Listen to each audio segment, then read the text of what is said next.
Aujourd'hui, le Conseil nord-atlantique a décidé d'activer notre plan de défense.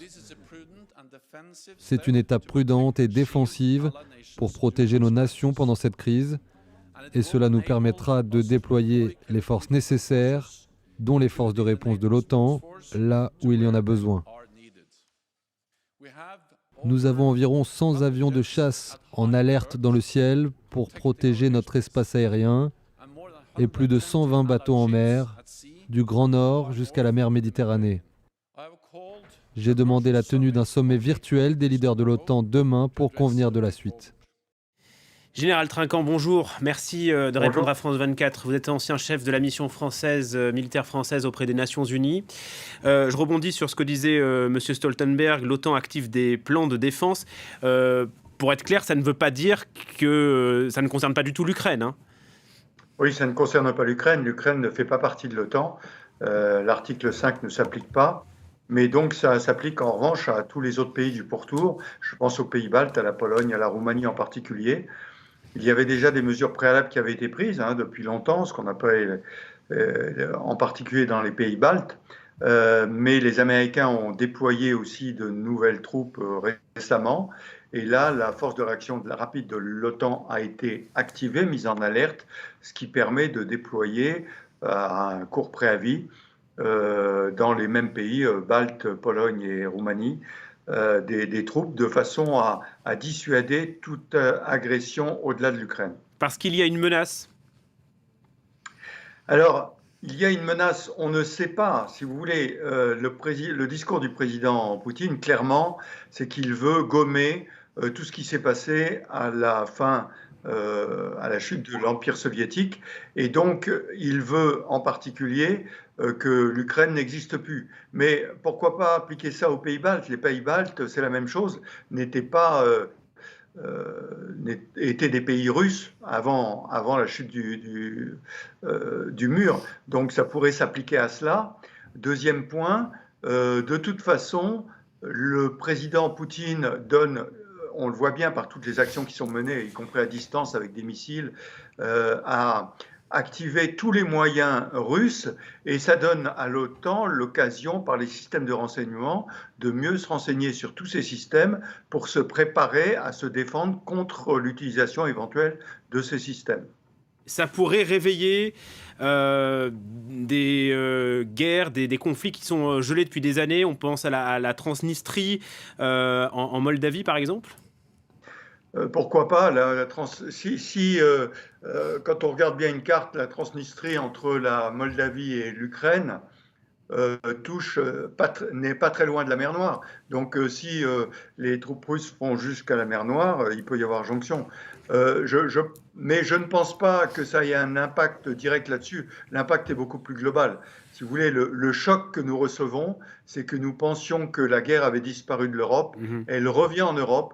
Et il faut se préparer dans l'avenir à avoir des actions de guerre en Europe. Pas forcément des boulets de char, j'allais dire, mais la guerre informationnelle, la guerre cyber, la guerre avec l'usage spatial, c'est une réalité aujourd'hui et il faut s'y préparer. Vous êtes donc étonné par la décision de Vladimir Poutine ? Ah non, moi je ne suis pas du tout étonné. Je l'avais dit lorsque j'ai entendu son discours, maintenant le temps passe si vite, ça fait plus d'une semaine, il y a 10 jours, j'ai été sous le choc. C'était un autre monde qui s'ouvrait à nous. C'était un univers qu'on croyait abandonné. Et le discours de ce matin renforce cette position. Quand il vous parle de dénazifier l'Ukraine, on croit rêver. Donc, je ne suis pas surpris du tout. Il a une stratégie qu'il a établie depuis longtemps. On envoyait les prémices avec la mise en place d'un certain nombre de moyens. Et je pense qu'il a utilisé la négociation pour gagner du temps. Simplement, nous ne sommes pas faits comme lui et nous croyons encore que la négociation pouvait l'emporter. Le président Macron l'a fait jusqu'au bout, mais malheureusement, nous devons regarder en face, abandonner notre naïveté et comprendre que nous avons affaire à quelqu'un qui utilisera la force et qui n'a aucun état d'âme pour le faire. Mais général, on s'oriente vers quel genre de conflit? Les Russes disent ne pas vouloir viser les civils et pour l'instant que des bases militaires.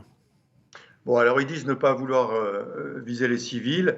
C'est ce qu'on appelle les frappes chirurgicales. Ceci étant, il y a déjà des civils qui sont morts. C'est le premier point. Deuxièmement, c'est quelque chose qui va probablement s'amplifier. Si vous voulez, une guerre de cette ampleur, sans avoir des accrochages avec des civils, ne se comprend pas. Et de toute façon, les Ukrainiens ne vont pas accepter cette présence militaire russe. Et donc, il y a fort à parier qu'il y ait des pertes civiles importantes. L'armée ukrainienne, elle, s'est fortement étoffée depuis 2014. Elle disposait de quelques milliers d'hommes, maintenant 250 000 soldats, des centaines de milliers de réservistes. Mais au fond, elle ne pourra pas faire seule le poids face aux Russes. Oui, c'est clair.